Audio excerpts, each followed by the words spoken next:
পৌরসভার কাজ হচ্ছে অর্থ তোলা আর অর্থ পকেটে ভরা, এছাড়া কোনো কাজ নেই। বেঙ্গল মিউনিসিপ্যালিটি অ্যাক্টের বাইরে গিয়ে 8 তলা 9 তলা 10 তলা 11 তলা 20 তলা 22 তলা পৌরসভা অনুমতি দিচ্ছে। পৌরসভা অনুমতি দিতে পারে না। পৌরসভা তখন টনক নড়ে যখন মানুষ মারা যায়। কোথায় রাস্তা ভাঙা, কোথায় নর্দমা ভাঙা, কোথায় জঞ্জাল জমে আছে, কোথায় মানুষ পৌর পরিষেবা পাচ্ছে না, এসবের দিকে তাদের নজর নেই। এই পৌরসভা নামেই পৌরসভা হয়ে আছে, কিন্তু পৌরসভা কোনো দপ্তরেই কোনো কাজ হয় না। অসুবিধা হবে তাও থাকতে হয়। পৌরসভার তরফ থেকে কোনো উদ্যোগ নেওয়া হয়নি? না, কোনোদিনও আসেনি। এটা বন্ধ, একটা বন্ধ হয়ে গেছে, এটা এখনো চালু আছে। আগে আমি অনেক দিনই পরিষ্কার করছি, তারপরে দেখি এখন আর কেউ করে না, সবাই ফেলে, তার জন্য আমি করা বন্ধ করে দিচ্ছি। না, কারকে বলার দরকার নেই। এখান থেকে কর্তৃপক্ষ আছে, তারা তুই দেখে না। কেন্দ্র কমিটি আছে, তারা তো দেখে না। কেউ ময়লা বাইরে ফেলে, যেই হোক, আলুওয়ালাই হোক, যেই হোক, বাইরে ফেলে। ওইটা সবজি দোকানে থাকে ময়লা তো। নমস্কার, আপনারা দেখছেন বাংলা হান্ট। আর এই মুহূর্তে আমরা দাঁড়িয়ে রয়েছি দক্ষিণ দমদম পুরসভার যে নাগের বাজার থেকে ডায়মন্ড প্লাজা যাওয়ার যে যশোর রোড, সেই যশোর রোডে ইতিমধ্যে দাঁড়িয়ে রয়েছে। এই যশোর রোডে ইতিমধ্যে ব্যবসায়ীরা কিন্তু বারে বারে বিভিন্ন রকম অভিযোগ তুলছেন। তাদের সুযোগ সুবিধা থেকে অসুবিধা অনেক বেশি হয়েছে এবং সেই জন্য কিন্তু পুরসভার তরফ থেকে কোনো রকম কোনো দায়িত্ব নেওয়া হচ্ছে না, কোনো রকম কোনো ব্যবস্থা নেওয়া হচ্ছে না বলে ব্যবসায়ীরা বারে বারে কিন্তু অভিযোগ করছেন। এবং আপনাদেরকে দেখাবো যে কি কি মানে অসুবিধার মুখে পড়তে হচ্ছে ব্যবসায়ীদের আর কি কি অব্যবস্থা চলছে এই যশোর রোডের যে নাগের বাজার থেকে ডায়মন্ড প্লাজার যে রাস্তা, সেই রাস্তার মধ্যে। প্রথমত আপনাদেরকে সরাসরি দেখানোর চেষ্টা করব ঠিক যেই জায়গায় দাঁড়িয়ে রয়েছি সেখানে আবর্জনার একেবারে স্তূপ হয়ে দাঁড়িয়েছে। আপনাদেরকে সরাসরি সেই জায়গা দেখাচ্ছি। একেবারে নোংরা আমরা দেখতে পাচ্ছি। সামনে রথের মেলা চলছে, সেই রথের মেলা আমরা জানি নাগের বাজারে চলছে। সেই রথের মেলার যে সকল আবর্জনা সেগুলোও কিন্তু রয়েছে এখানে এবং যে সকল প্রত্যেক দিনের ব্যবহারের জিনিসপত্র তা কিন্তু পড়ে রয়েছে, আবর্জনা স্তূপ হয়েছে রীতিমতো। এবং এইখানে দাঁড়িয়ে রীতিমতো কথা বলতে অসুবিধা হচ্ছে, যেরকম দুর্গন্ধ ইতিমধ্যে রয়েছে এই অবস্থায়। কিন্তু পুরসভার কোনো রকম কোনো হেলদোল নেই, এমনটা জানাচ্ছেন এখানকার যারা ব্যবসায়ী মহল রয়েছে, যারা প্রত্যেক দিন কাজ করেন এই সংলগ্ন এলাকায় এবং এখানে তারা তাদের যে সকল ব্যবসার জিনিসপত্র রয়েছে তা কিন্তু রেখে দিয়ে যায়। তবে রেখে দিয়ে যায় ঠিকই, কিন্তু সেখানে দাঁড়িয়ে তারা কিন্তু নিঃশ্বাস ভালো করে নিতে পারেন না বলে বারবার জানাচ্ছেন, অভিযোগ করছেন।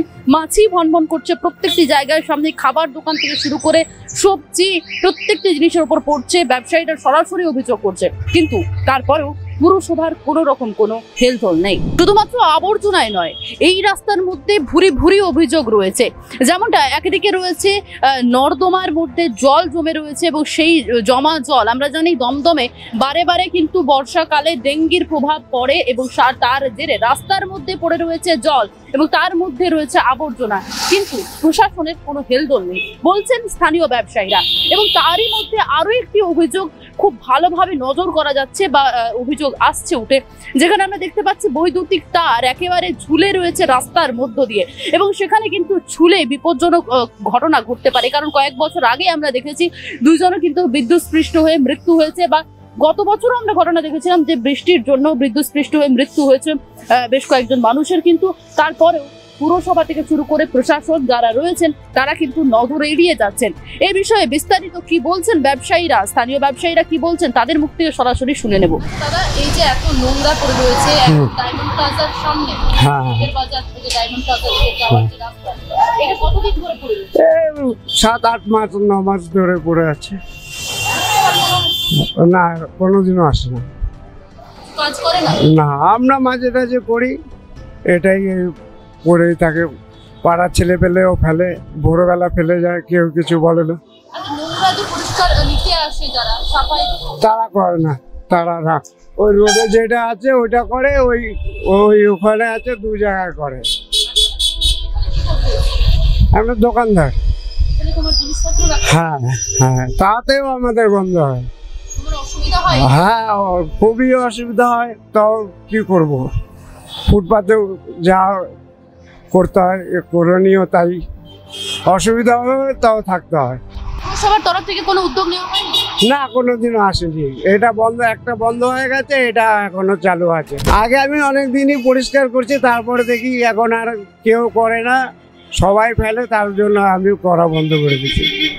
দেখলাম একটু আগে যে কিছু আগে বিভিন্ন জায়গাতে নোংরা আবর্জনা পড়ে রয়েছে, না, আলু সবজির মধ্যে নোংরা থাকে এটা কে বলবো? ওটা অসম্ভব কথা। ওটা সব ওই যে ময়লা বাইরে ফেলে, যেই হোক আলুওয়ালা হোক যেই হোক বাইরে ফেলে, ওইটা সবজি দোকানে থাকে ময়লা। তো মাছই বলবে, মাছই যেখানে কাঁঠাল বাংলে মাছই আসবেই, কাঁঠাল বাংলে, কিন্তু আমাদের আলুর দোকানে তো আসে না। সেইটা তো দুর্গন্ধ রাখলেন, কাকে বলবো, কাকে বলবো? না, কারকে বলার দরকার না, তো এখান থেকে কর্তৃপক্ষ আছে, তারা তুই দেখে না, এখান থেকে কমিটি আছে, তারা তো দেখে না কেউ। আমরা বলি না, বললে কে দোষারোপ দিয়েছে, বলতে কে ফেললো না ফেললো আমাকে অত কৈফিয়ত দিয়ে লাভ কি? আমরা দূরের জায়গায় দোকান করি, চলে যাই, কে ফেলে না ফেলে আমরা তো জানি না সেটা। না, তারা কোনো অবজেকশন করেনি, তারা কোনো অবজেকশন করেনি।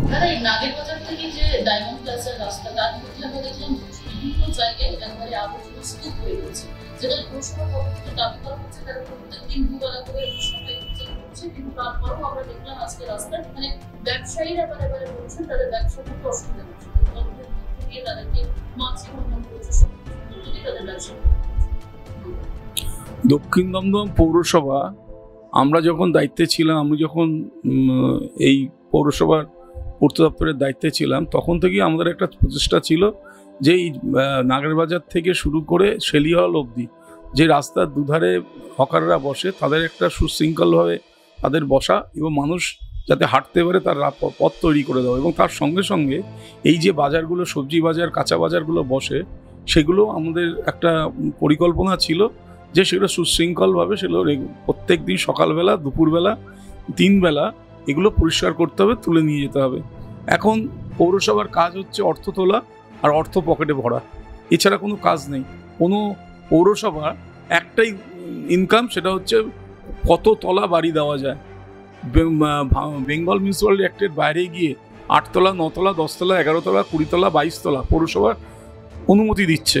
পৌরসভা অনুমতি দিতে পারে না, তাদের কাজ একটাই হচ্ছে বিল্ডিং বানাও, পয়সা দাও, পয়সা রোজগার করো, পকেটে ভরো, আর তৃণমূলের ওপরসারি নেতাদের দাও। কাজেই কোথায় রাস্তা ভাঙা, কোথায় নর্দমা ভাঙা, কোথায় জঞ্জাল জমে আছে, কোথায় মানুষ পৌর পরিষেবা পাচ্ছে না, এসবের দিকে তাদের নজর নেই। তাদের একটাই নজর হচ্ছে যে প্রত্যেক দিন সকাল হলে তাদের পৌরসভায় যাও, আর কোথা থেকে অর্থ উপার্জন হবে তার ভাবনা ভাবা। কাজেই এই পৌরসভা নামেই পৌরসভা হয়ে আছে, কিন্তু পৌরসভা কোনো দপ্তরেই কোনো কাজ হয় না।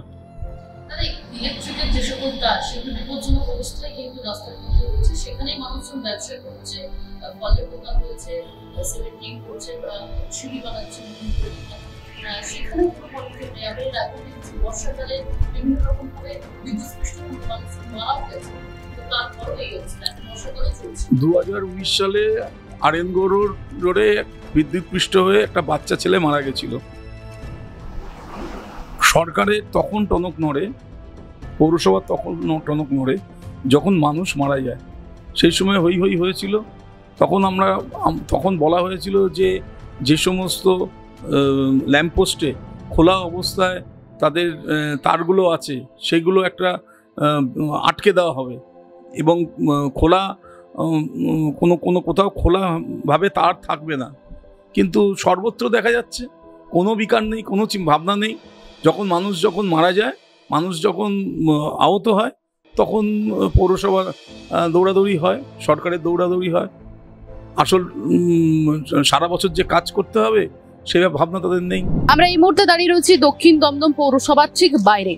আপনাদেরকে দেখাবো সেই পৌরসভা চিত্র, কারণ আমরা ব্যবসায়ীদের কথা মতো এসেছিলাম পৌরসভার চেয়ারম্যান কস্তুরী চৌধুরীর সঙ্গে যোগাযোগ করার জন্য, কিন্তু সেখানে আমরা কস্তুরী চৌধুরীর সঙ্গে যোগাযোগ করতে পারিনি। তিনি বর্তমানে ছুটিতে রয়েছেন বলে জানান তারই কার্যালয়ের আধিকারিকরা, এবং আমরা কন্ট্যাক্ট করার চেষ্টা করলে কোনো রকম ভাবে সহায়তা করা হয়নি, পুরো বিষয়টাকে এড়িয়ে গিয়েছেন। এবং এখন কি হয় দেখার বিষয়। এই ব্যবসায়ীরা কবে এই আবর্জনা থেকে শুরু করে যে সকল রাস্তায় জল জমা, কারণ কয়েকদিনের মধ্যে বর্ষাকাল বর্তমানে চলছে এবং ডেঙ্গুর যে হারে বারবারন্ত দমদম দেখেছে, পাশাপাশি ইলেকট্রিকের তার ঝুলছে রাস্তার মধ্যে, এসব থেকে সুরাহা কবে পায় ব্যবসায়ীরা বা সাধারণ মানুষজনেরা, তাই এখন দেখার বিষয়।